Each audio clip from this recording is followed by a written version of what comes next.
like this.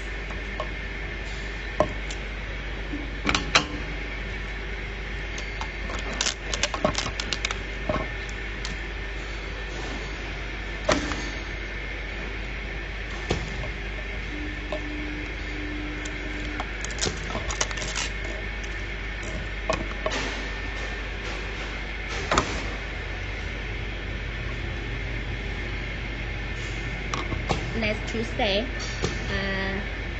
this roller contains the bottle have the suitable distance, so we should adjust this part contains this sensor the distance. For different bottles should adjust different distance. It's a big job because it don't have any other reference parameter, just depend on our test again and again and find the best distance, and it can label it good like this.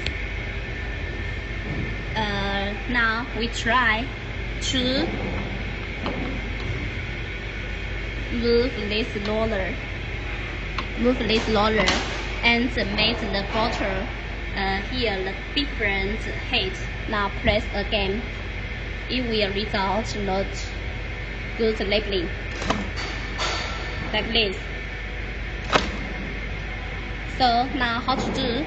We should adjust this part, and with the sensor distance should adjust again, test again. It takes a long time and sometimes results the stickers wasting.